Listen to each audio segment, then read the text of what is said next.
할렐루야. 네, 피곤한 주중 저녁인데 쉼을 뒤로 하고 하나님의 은혜를 사모하여 나오신 여러분들을 주님의 이름으로 환영하고 축복합니다. 네, 한번 또 따라해 보죠. 된다, 된다 하면 진짜 되고, 안 된다, 안 된다 하면 진짜 안 된다. 네, 여러분 지난 3일간의 삶은 어떠셨습니까? 세상은 참으로 숨가쁘게 돌아가죠. 뭘 했는지 모르겠는데 저도 눈도 보니 수요일이네요. 네. 저마다의 속도로 또 저마다의 박자로 뛰어가느라 정신이 없습니다. 그러다 보면 문득 내 인생이 뭔가 삐걱거린다는 느낌, 혹은 나만 남들과 다른 엇박자로 걷고 있는 것 같은 불안감, 혹은 하나님과 나 사이가 예전처럼 잘 맞지 않는다는 것 같은 느낌을 받을 때가 있습니다. 마음은 평안을 원하는데 내 걸음은 불안의 박자를 타고 있는 거죠. 일본의 이케쿠치 연구소라는 곳에서 우리 신앙생활에 큰 힌트를 주는 실험을 하나 했습니다. 물론 그냥 일반 물리학 실험인데 거기서 우리가 힌트를 얻는 거죠. 메트로놈 동기화라는 실험이래요. 책상 위에 100개의 메트로놈을 놓습니다. 메트로놈이 그 피아노나 기타 칠 때 박자 맞춰주는 거죠. 그리고 제각기 다른 박자로 시작하게 합니다. 그러면 여기저기서 탁탁탁탁 100개가 한꺼번에 탁탁탁탁 거리면서 왔다 갔다 하니까 얼마나 시끄러운 소음이 나겠어요. 마치 제멋대로 돌아가는 우리의 삶과도 같을지 모르겠습니다. 이 100개의 메트로놈을 하나로 딱 맞춰서 100개가 똑같이 돌아가게 하려면 어떻게 하면 될까요? 일일이 손으로 잡아서 한꺼번에 100명이 하나씩 잡고 있다가 시착하고 탁 놓으면은 100 이렇게 왔다 갔다 똑같이 될까요? 그렇지 않을 것 같아요. 하나를 맞추면 또 다른 하나가 틀어지고 또 틀어지고. 이 일본 이케쿠치 연구소의 실험은 100개의 메트로놈을 잔 진동을 줄 수 있는 가벼운 판 위에 올려놓고 그 판을 아주 작은 진동을 주어서 움직이게 하면 처음에는 여전히 메트로놈이 자기 마음대로 돌아가다가도 1, 2분이 지나면 기적과 같이 이게 똑같이 움직여진대요. 그게 무슨 원리인지는 저는 잘 모르겠어요. 동기화라고 하는데요. 판의 미세한 진동을 통해 서로가 서로에게 에너지를 주고받으면서 거대한 동기화가 일어난다는 거예요. 물리학에서 말하는 공명과도 같은 이론이래요, 이게. 사도행전 2장의 초대교회 성도들이 이 동기화된 사람들이었어요.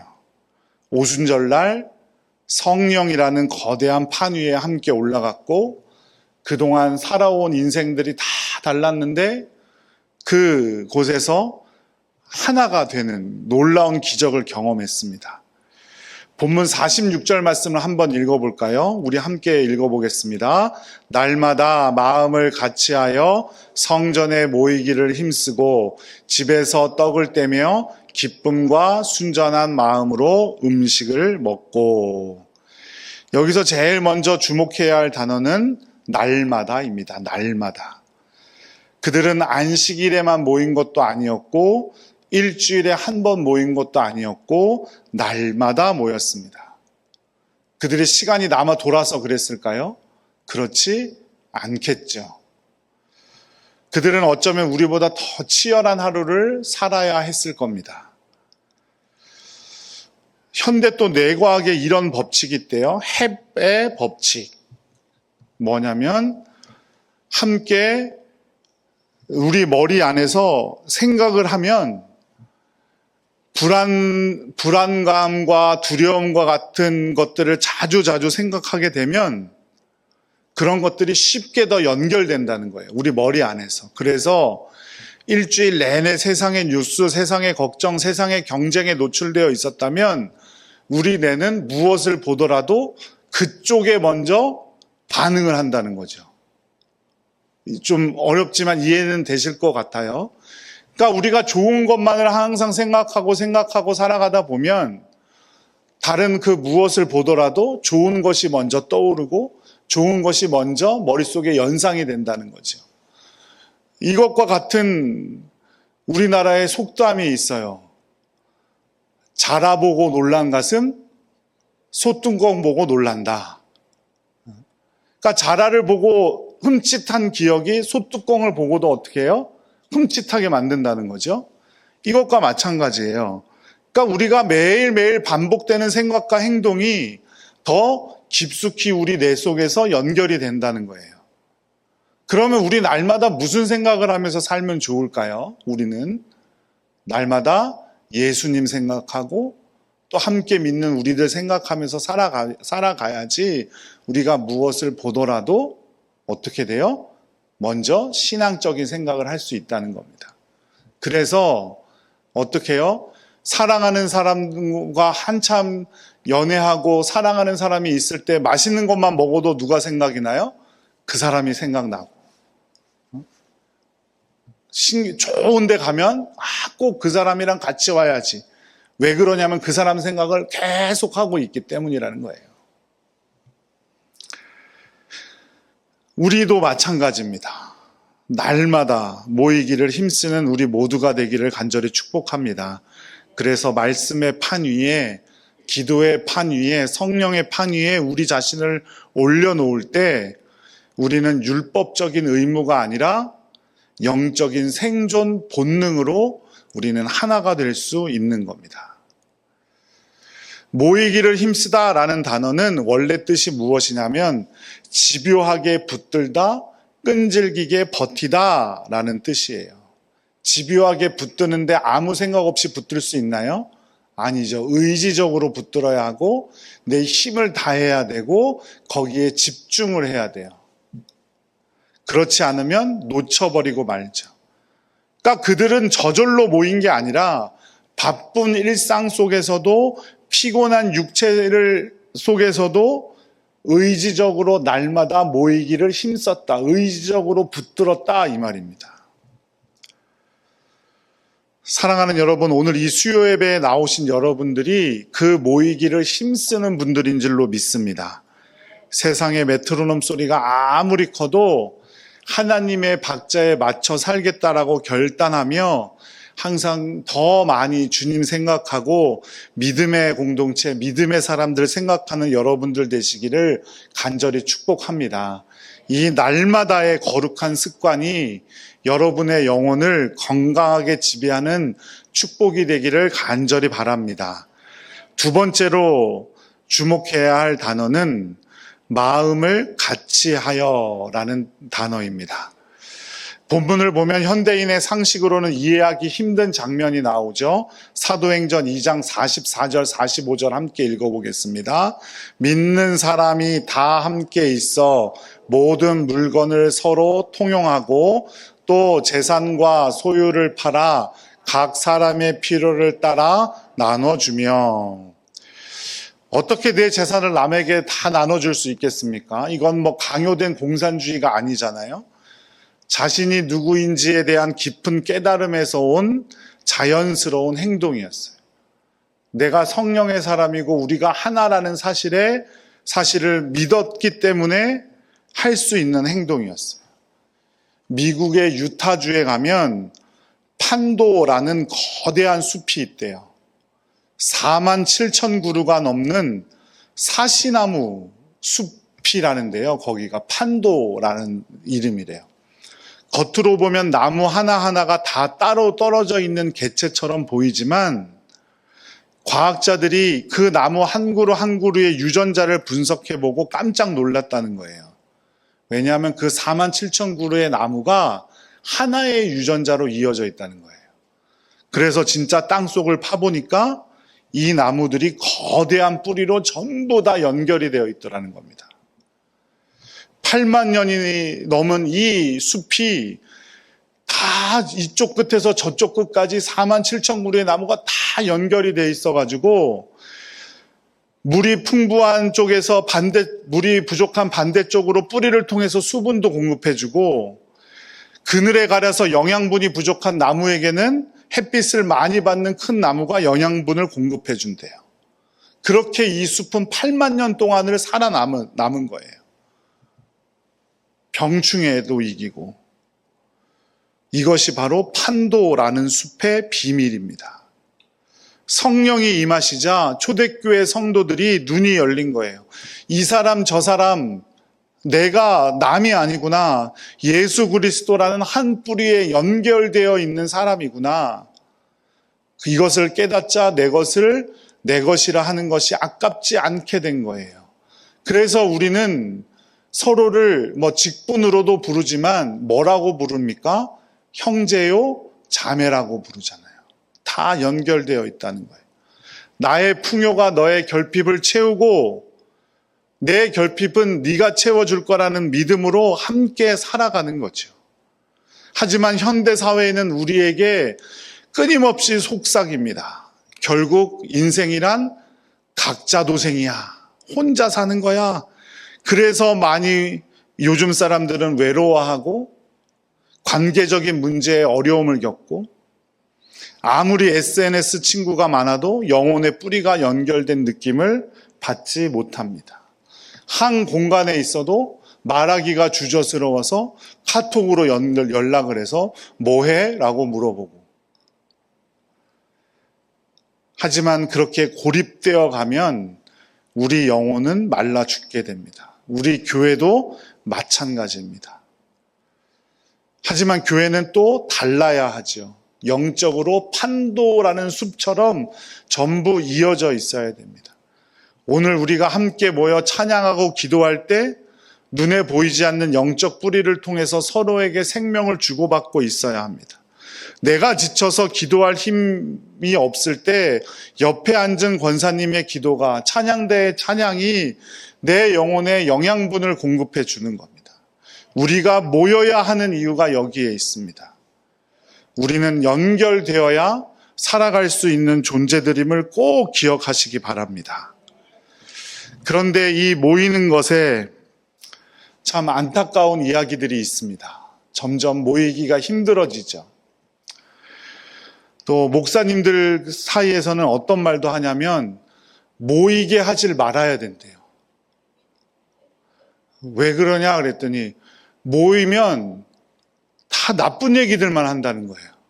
부정적인 얘기들만 하고 교회에 안 좋은 얘기들만 하고 담임 목사님 흉보고 그래서 실제로 어떤 교회 목사님은요. 교회가 엄청 큰데 요새 교회 크면 로비에 주로 뭐가 있어요? 카페가 있잖아요. 카페를 안 만들었다는 거예요. 카페에 앉아서 좋은 얘기들만 해도 모자랄 시간에 다 나쁜 얘기하고 부정적인 얘기들만 한대요. 흉보고 그 자리에 없는 사람 얘기하고 그래서 목사님은 실제로 카페를 만들지 않았대요. 그런데 이런 말이 우리의 평상시가 되면 안 되겠죠. 그렇죠? 그래도 모이기에 힘써야 돼요. 날마다 모여야 합니다. 그 사이에 무엇을 넣으면 좋을까요? 주님의 이름으로. 주님의 이름으로. 우리가 주님의 이름으로 모였다는 사실을 꼭 기억해야 됩니다. 그래서 저랑 식사해 보신 분들은 기억하실지 모르겠지만 제가 꼭 식사 기도할 때 빠지지 않고 하는 기도의 제목이 무엇이냐면 주님께서 이 식탁의 주인이 되어 주십시오 라고 기도합니다. 이 우리의 모임의 주인은 우리 주님이시기 때문이에요. 주님과 함께하고 있는 거예요. 보이지 않더라도. 그런데 어떻게 거기서 부정적인 이야기하고 흉보고 할 수 있겠어요? 좋은 이야기해도 모자랄 마당에. 우리가 모두 서로 다 연결되어 있음을 꼭 기억하시기 바랍니다. 우리가 연결되어 있지 않으면 우리는 고립되게 되고요. 연결되어 있기 때문에 내 부정적인 마음이 그냥 나에게만 머물러 있지 않아요. 그게 행동으로든 말로든 어떻게든 옆에 사람들에게 영향을 주게 됩니다. 제가 전에도 한번 말씀드린 적이 있는데 제가 군대 갔을 때 제가 2박 3일 동안 신교대에서 돌로만 군장을 채워서 메고 다닌 적이 있어요. 저희 동기랑 한번 싸웠거든요.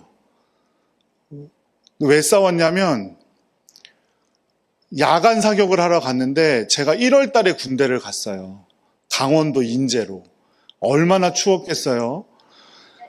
그냥 가만 앉아만 있어도 막 저도 욕이 절로 나오는 그런 상황인데 잘 모르는 옆에 앉게 된 동기가 계속 욕을 하는 거예요. 진짜 계속 욕을 해요.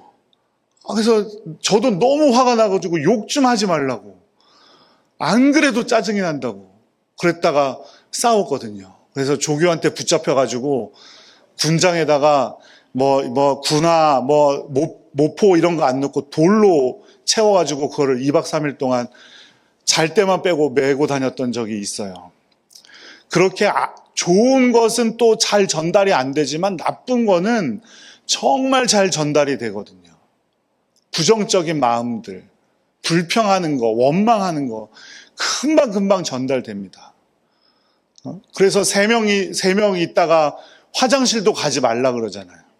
3명 손잡고 그대로 집에 가야 되고, 왠지 두 사람은 절로 가고 나만 일로 가면 왠지 찜찜하고, 이래서는 안 된다는 거죠. 우리의 모임은 날마다 우리가 모이기를 힘써야 하는데 우리의 모임은 그러면 안 돼요. 왜냐하면 우리는 주님의 이름으로 모이기 때문이에요. 마지막으로 우리가 모이기에 힘쓸 때 기억해야 할 것은 그들은 성전뿐만 아니라 집에서 모였다는 겁니다. 사도행전 2장 46절 함께 읽어보죠. 날마다 마음을 같이하여 성전에 모이기를 힘쓰고 집에서 떡을 떼며 기쁨과 순전한 마음으로 음식을 먹고. 성전에서의 예배도 중요하지만 집에서의 소그룹 모임이 그들의 삶을 지탱했다는 거예요.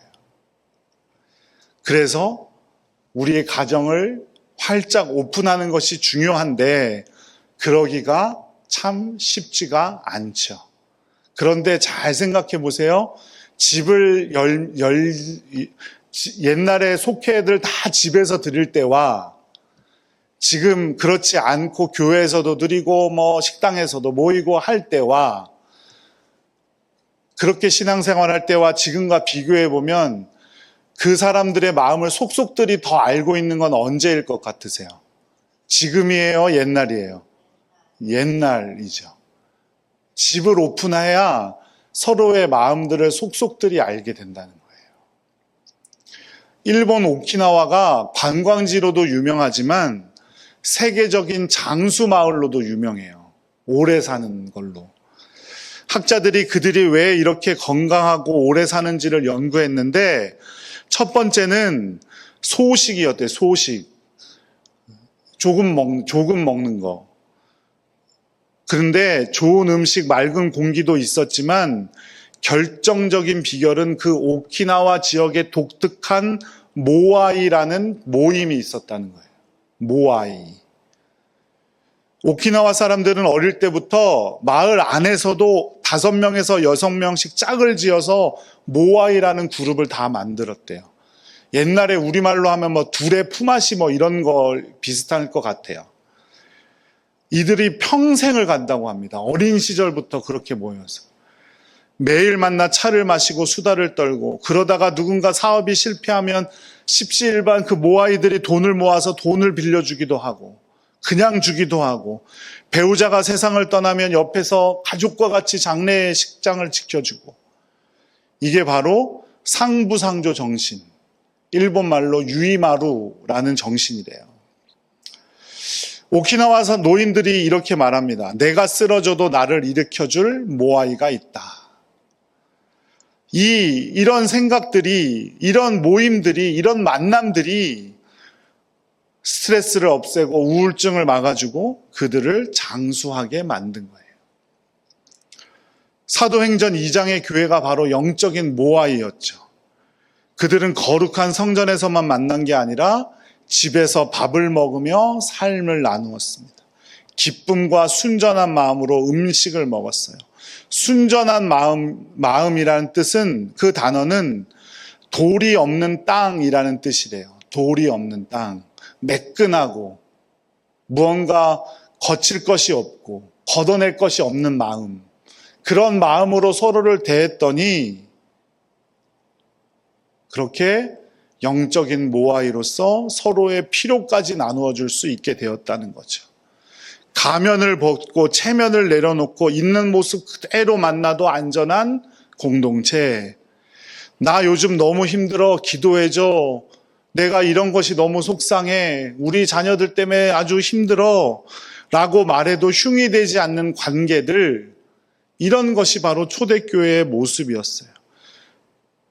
그리고 우리 동산교회의 모습이 되기를 간절히 축복합니다.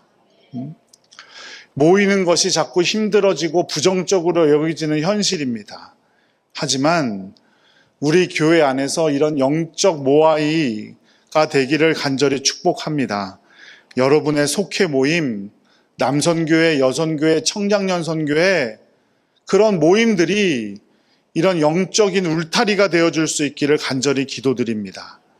세상 어디에서도 내 속마음을 털어놓을 수 없지만 교회 식구들 앞에서 무장해제 될 수 있는 그런 관계가 우리 교회를 살리고 우리 한 사람 한 사람들을 살린다는 사실을 꼭 기억하시기 바랍니다. 날마다 모여서 서로의 짐을 질 때 세상의 어떤 보험보다 더 강력한 하늘의 안전망이 된다는 사실을 꼭 기억하시기 바랍니다. 그렇게 되었더니 오늘 말씀은 어떻게 끝을 맺습니까? 47절 말씀 함께 읽겠습니다. 하나님을 찬미하며 또 온 백성에게 칭송을 받으니 주께서 구원받는 사람을 날마다 더하게 하시니라. 그렇게 모여서 불평 원망한 것이 아니라 하나님 찬미했더니 백성들의 칭송을 받고 날마다 모이는 사람들이 더 많아졌더라. 그들이 억지로 전도지 돌리고 억지로 행사하고 이래서 사람들 끌어 모인 것이 아니라는 거예요. 날마다 모이기를 힘쓰고 서로 영적인 뿌리로 이어져 있고 진정한 삶을 나누는 가족이 되었을 때 믿지 않는 사람들이 그 모습을 보고 교회가 내가 생각하는 그런 것이 아니구나. 거룩한 매력을 느끼고 그래서 날마다 믿음의 사람들이 더하여졌다는 겁니다. 코로나 팬데믹 이후 모이는 습관을 많이들 잃어버렸습니다.